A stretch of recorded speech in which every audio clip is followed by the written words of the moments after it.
You're listening to Greater Good Radio Hawaii. Please visit us online at greatergoodradio.com. Today's guest is Representative Brian Schatz, member of the House of Representatives for the state of Hawaii and CEO of Helping Hands Hawaii, one of Oahu's largest nonprofit social service agencies. So, Brian, can you tell us a bit about Helping Hands, why you got involved, what they do?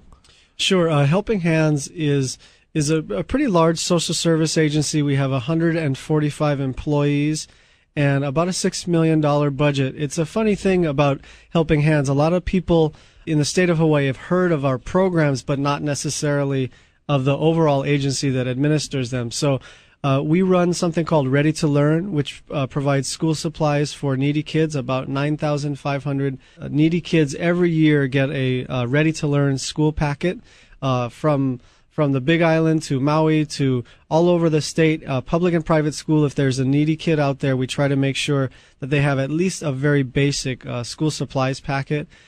We also run something called the Retired and Seniors Volunteer Program, which is kind of exactly what it sounds like. We refer seniors to opportunities to really help their community. We have a lot of seniors who are done working for money, but they're not done being productive in the community. And so we have 750 seniors who work in hospitals and at museums and for other not-for-profits and just, make the world continue to work. And it's one of my greatest pleasures to work with those seniors.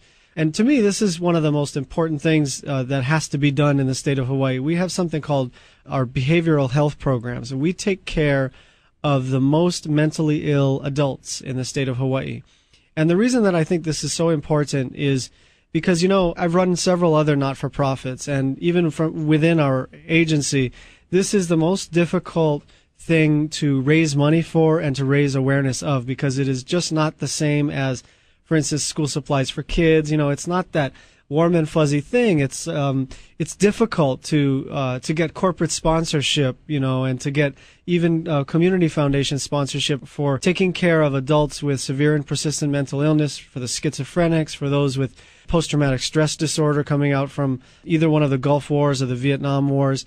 These are the sickest people in our state mentally, and I think it's the measure of our society how well we take care of people like that. And it's been a real learning experience for me to watch our doctors and our case managers and our psychiatric nurses take care of about 500 adults. These are the people you might see on Fort Street, you might see in some of the parks, and they're people, frankly, that a lot of us would cross the street to avoid, but they're humans and they're our neighbors and they need help. And it's something that I really believe the state of Hawaii has been remiss in taking care of those folks. It's not their fault that they have mental illness. And it is stigmatized. If you have a sickness in your stomach, nobody is shame. If you have a sickness in your elbow or your heart, you just go straight to the doctor. If you have a sickness in your brain, then somehow people feel that you are less than and to be made fun of or to be avoided. And I think that has to change. And as our society matures, I think it will. Brian, where did you go to school, college, that is? I went to Pomona College in Los Angeles. I majored in philosophy. And, part of my experience in Los Angeles firmed up the idea that, kind of like you, Evan, and you, Kari, that I really wanted to come home and do something for the state of Hawaii. And I actually wasn't sure at the time. Of course, I was majoring in philosophy, so my options were somewhat limited. But, I knew that living in LA and traveling around different parts of the country, that Hawaii was where I was going to raise a family, and I'm happy that I've been able to do that. But why? What happened when you were in LA that made you think this? Well, I think anybody who lives in LA for any period of time gets that feeling like they want to go back to Hawaii. My twin brother had the same experience. I mean, LA's not a terrible place, but it's nothing like Honolulu, and nothing like the state of Hawaii. So, we had our Los Angeles experiences. I had a gun pulled on me in a drive-thru. I mean, I had a friend who was stabbed. I had asthma from the smog. I was ready to go home.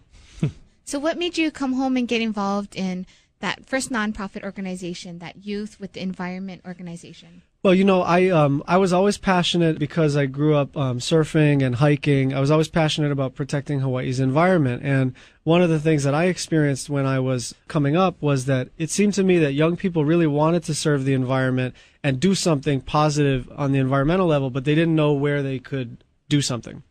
And so Youth for Environmental Service was really designed to give young people an opportunity to do something about the environmental problems they saw. And so it was very, very straightforward, and usually the best ideas are the most straightforward. It was essentially saying, young people, you want to help, here's a way to help. You agencies that help the environment, you need volunteers, and we'll make the referral. We just served as a broker between those organizations that needed help and those people who wanted to help.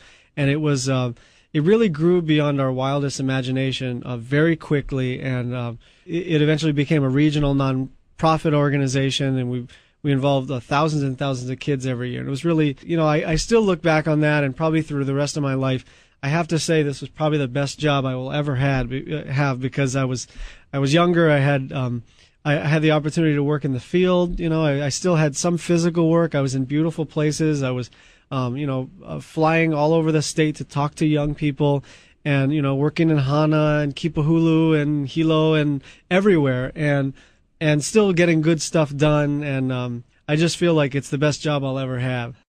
Thanks for tuning in. Stay tuned for more on Greater Good Radio.